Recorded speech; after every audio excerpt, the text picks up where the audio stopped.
ہو، تم میری روحانی اولاد ہو، تم تو میری بات کو آگے چلاؤ کہ تم اپنے گھر کو، اپنی بیوی کو اس طرح رکھو، اپنے ماں باپ کو بھی اس پہ تیار کرو، اپنی بہنوں کو اس پہ تیار کرو۔ ایک رخ تنقید دی، اے کر دی بھائی، اے کر دی بھائی، یہ سارا یہ میرا ماحول ہے۔ پتہ اٹھیندی کیوں ہے، باندھی کیوں ہے، ٹردی کیوں ہے، یہاں تک یہ ساری کانوں سنی بات ہے۔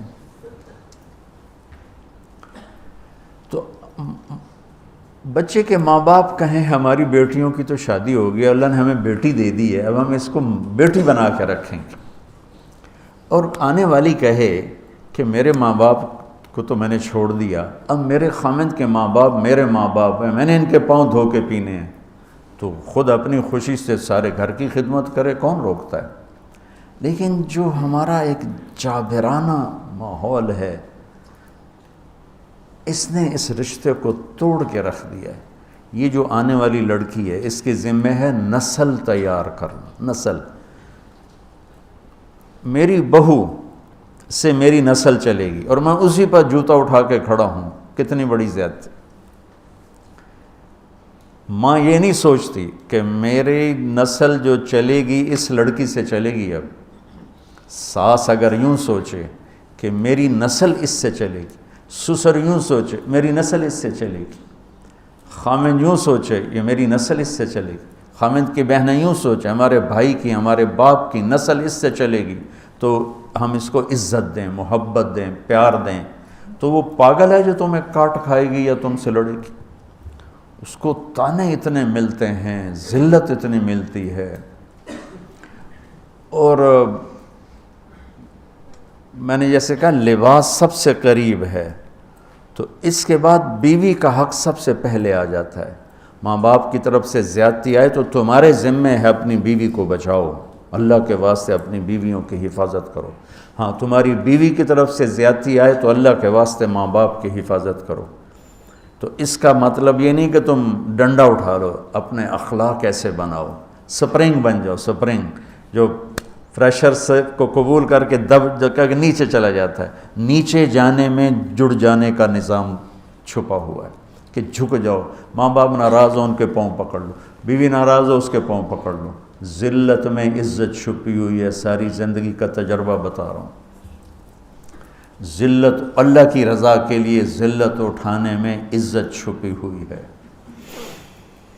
ہن لباس لکم، کتنا ہی مجھے غصہ چڑھا ہو میں اپنے کپڑے پھاڑوں گا، مجھے غصہ آ گیا میں نے اپنے کرتے پھاڑنے میں، کسی یہ پاگل تو کرے گا، سمجھدار دوئے دا کرتا پاڑے گا، اپنا نہیں پاڑے گا۔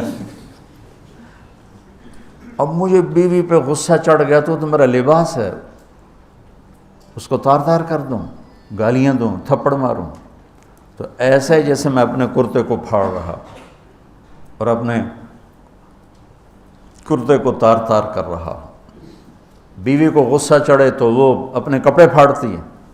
کپڑوں کے لیے کتنے حفاظتی نظام ہیں، الماریاں بنی ہوئی ہیں اور ہینگر بنے ہوئے ہیں، کریز خراب نہ ہو۔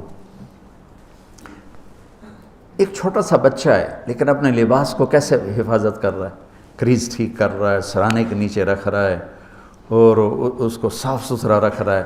ہم کھاتے ہوئے کیا کرتے ہیں، آگے اگر کپڑے نئے پہنے ہوں تو آستینے چڑھا لیتے ہیں کہ کہیں کوئی شوربہ کچھ سالن ادھر نہ لگ جائے، ادھر نہ لگ جائے، اور آگے ہم کیا کرتے ہیں، تولیہ رکھتے ہیں، نیپکن رکھتے ہیں، رومال رکھتے ہیں۔ بڑے بڑے ہوٹلوں میں جاؤ تو پہلے وہ ساتھ رکھا ہوتا ہے کہ کوئی کھانے کا ذرہ گرے، سالن کا کوئی قطرہ گرے تو آپ کے کپڑے خراب نہ ہوں۔ ہم کیچڑ میں جا رہے ہوں تو ہم اپنے پاؤں گندے کر لیتے ہیں، کپڑے گندے نہیں ہونے دیتے، اپنے شلوار اوپر کر لیتے ہیں، پتلون اوپر کر لیتے ہیں، پاجامہ اوپر کر لیتے ہیں۔ تو جب کہیں سے کوئی آنے لگے ایسی ناگواریاں تو اپنے اوپر لے لو، بیوی پہ نہ آنے دو۔ ہم کپڑا بچاتے ہیں یا پاؤں بچاتے ہیں؟ کپڑا بچاتے ہیں، شلوار اوپر ٹانگ لیتے ہیں، کرتے کو یوں سمیٹ لیتے ہیں۔ تو جتنا کیچڑ ہے حالات کا، واقعات کا، اخلاق کا، وہ کیچڑ اپنے اوپر لے لو، بیوی کو بچا لو۔ اور بیوی کیا کرے، وہ جتنا کیچڑ ہے حالات کا، واقعات کا، ناگواریوں کا، اپنے اوپر لے لے، خامد کو بچا لے۔ لباس کا اور کیا کام ہے؟ یواری سواتکم، یہ تمہارے عیب چھپاتا ہے. تو میرا کام کیا ہے؟ میں بیوی کی کمیاں چھپاؤں، ڈھنڈورا نہ پیٹوں. بیوی کا کام کیا ہے؟ خامد کی کمیاں چھپائے، ڈھنڈورا نہ پیٹے. دوسرا کام کیا ہے لباس کا؟ وریشہ، لباس مجھے خوبصورت بناتا ہے.